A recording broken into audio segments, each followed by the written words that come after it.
warahmatullahi wabarakatuh. Alhamdulillahirabbil alamin. Amma ba'du. Selamat pagi Bapak Ahmad Hasmi Hasona selaku dosen pengampu mata kuliah hadis Tarbawi dan teman-teman semua yang saya banggakan. Perkenalkan, nama saya Muktafa Deka Yunensa, Prodi Pendidikan Bahasa Arab, NIM akhir 23131. Video ini saya buat secara mandiri untuk memenuhi tugas ujian akhir semester mata kuliah hadis Tarbawi. Di video ini saya akan menghafalkan dan menjelaskan 5 hadis Tarbawi lengkap dengan perawi, arti, penjelasan, status hadis, asbabul wurud, dan nilai pendidikannya. Yuk kita mulai. Selamat nyimak. Hadis yang pertama tentang kewajiban belajar mengajar. Saya bacakan hadisnya dulu ya. Anas bin Malikin radhiyallahu anhu qala Rasulullah sallallahu alaihi wasallam, talabul ilmi faridatun ala kulli muslimin wa muslimatin. Riwayat Ibnu Majah. Yang artinya, dari Anas bin Malik, Rasulullah sallallahu alaihi wasallam bersabda, menuntut ilmu itu wajib bagi setiap muslim dan muslimat. Status hadis ini adalah sahih li ghairihi.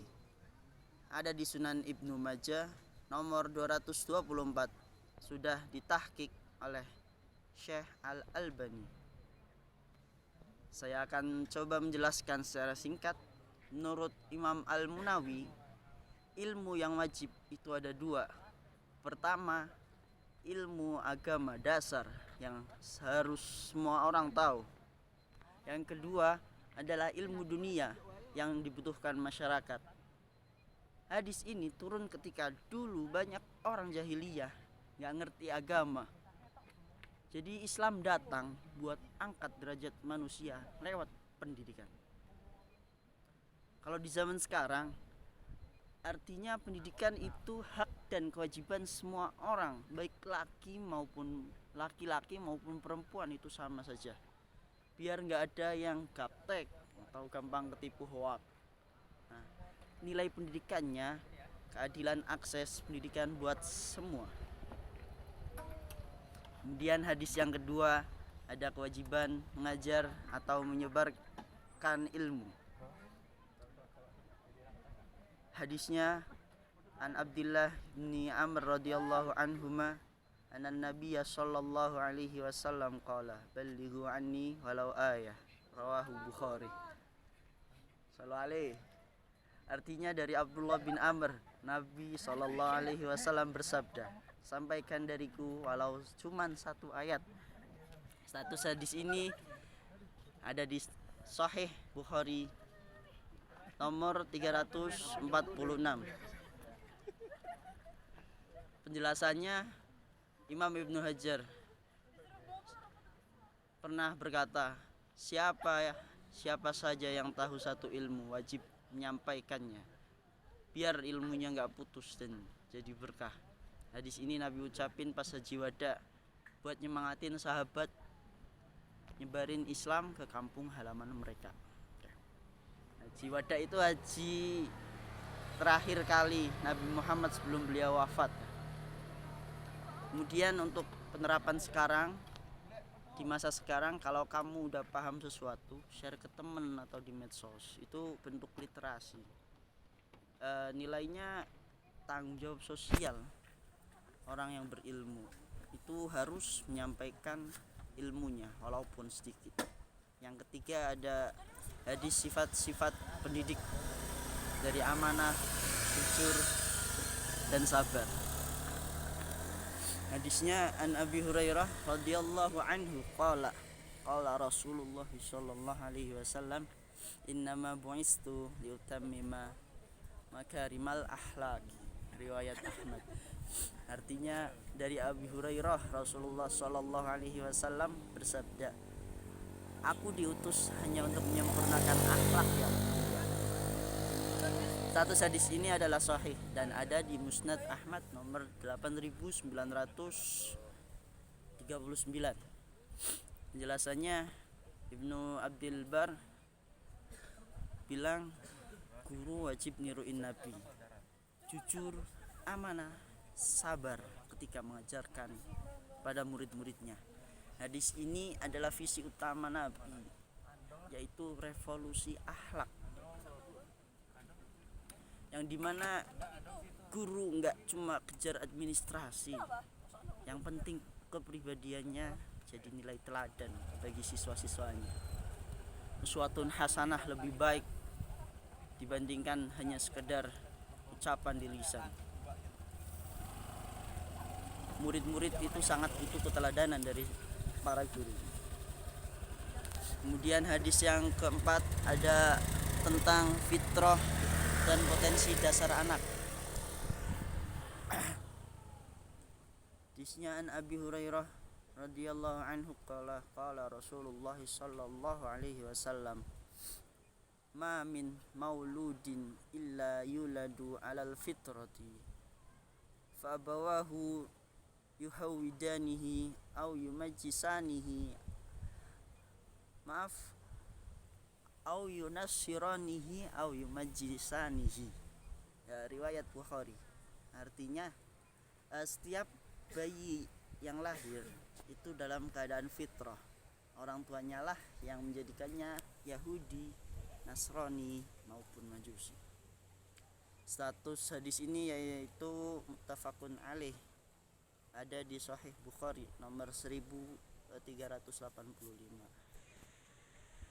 Penjelasannya gini, Ibnu Qayyim bilang anak itu bawa potensi dasar tauhid dan kebaikan. Lingkungan dan gurulah yang ngarahin. Nabi negasin ini pas lihat anak kecil jadi korban perang. Intinya anak itu suci dari lahir. Jadi setiap anak itu memiliki potensi dasar, potensi bawaan, dan yang mengarahkan, yang berhak mengarahkannya adalah orang tuanya. Mau dia dimasukkan ke agama Islam, Kristen maupun yang lain. Di sini sangat sesuai dengan konsep Merdeka Belajar yang udah diterapin di Indonesia tahun-tahun kemarin. Itu nyambung banget. Hargai bakat anak. Jangan sampai kita sebagai orang tua memaksa. Jadi semisal anak suka di bidang seni, orang tua tidak boleh memaksa anak untuk senang olahraga. Itu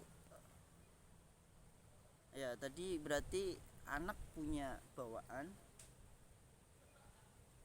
anak punya potensi dasar bawaan, dan orang tuanya itu berhak mengarahkannya menuju ke potensi yang ia miliki. Kemudian selanjutnya hadis yang terakhir itu tentang etika pergaulan. An Abi Hurairah radhiyallahu anhu qala ar-rajulu ala dini khalilihi falyanzur ahadukum man yukhallilu. Riwayat Abu Dawud. Artinya seseorang itu ikut agama teman dekatnya, maka lihatlah siapa yang kalian jadikan teman. Statusnya Hasan. Di sini adalah Hasan dan terdapat pada kitab Sunan Abu Dawud nomor 4833. Imam Ghazali pernah berkata, karakter orang gampang ketularan temannya. Jadi milih teman itu penting banget buat pelajar. Nabi pernah nyampein buat jagain sahabat yang baru hijrah, biar temenan sama orang yang nguatin iman. Nah sekarang kita harus pilih-pilih circle, baik di dunia nyata maupun di medsos. Itu penting banget teman-teman. Karena apa tadi hadisnya, ar-rajulu ala dini khalilihi falyanzur ahadukum man yukhallilu. Jadi kita itu bisa dilihat dari teman sekeliling kita. Kita harus pintar-pintar memilih circle yang baik. Pendidikan sosial yang mencegah biar nggak kejerumus ke jurang kebebasan muda-mudi sekarang atau lainnya, itu sangat buruk sekali.